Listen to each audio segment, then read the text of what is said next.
নেতাজির জন্মজয়ন্তী উপলক্ষে নেতাজির আদর্শ এবং দেশ গঠনের পরিকল্পনা নিয়ে ফিরে দেখার আয়োজন আমাদের। নেতাজি সুভাষচন্দ্র বোস দেশ স্বাধীনের আগেই তৈরি করেছিলেন সংবিধান।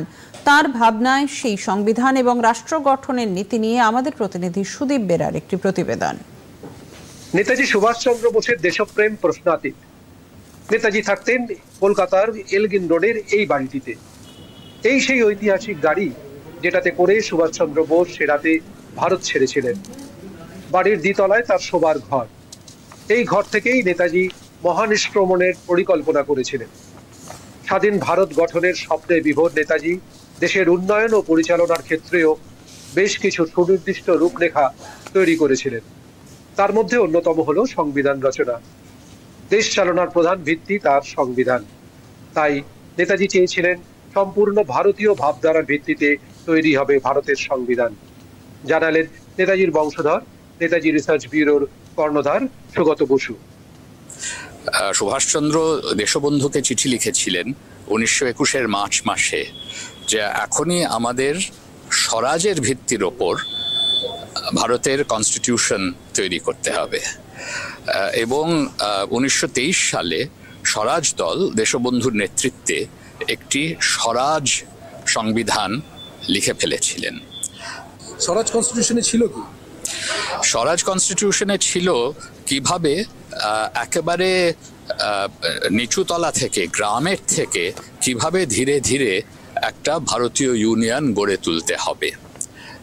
ওপর থেকে যে ক্ষমতা চাপিয়ে দেওয়া হবে সেটা কিন্তু স্বরাজীরা একদমই পছন্দ করেননি সেই সময়।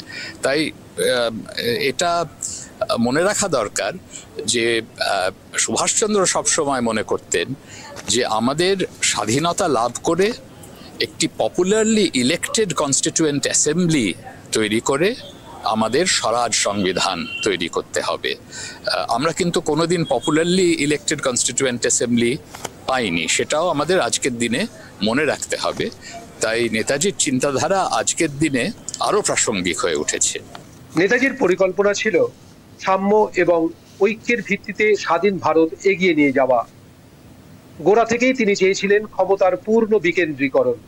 সুভাষচন্দ্র বিশ্বাস করতেন যে স্বাধীনতা আসবেই, এবং আমাদের দেশের সামাজিক ও অর্থনৈতিক পুনর্গঠন কিরকম ভাবে করতে হবে সেই বিষয়ে তার কিছু সুনির্দিষ্ট অভিমত ছিল, এবং তিনি চেয়েছিলেন যে সাম্যের এবং ঐক্যের ভিত্তিতে ভারতবর্ষের পুনর্গঠন হওয়া প্রয়োজন।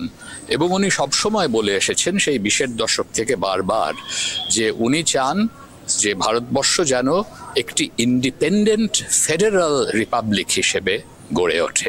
স্বাধীন ভারতে ব্রিটিশদের চাপিয়ে দেওয়া সংবিধান নয়, সম্পূর্ণ ভারতীয় কৃষ্টিভিত্তিক স্বরাজ সংবিধানের স্বপ্ন দেখেছিলেন নেতাজি, যা আজও বেশি করে প্রাসঙ্গিক বলে মনে করে বিশেষজ্ঞরা।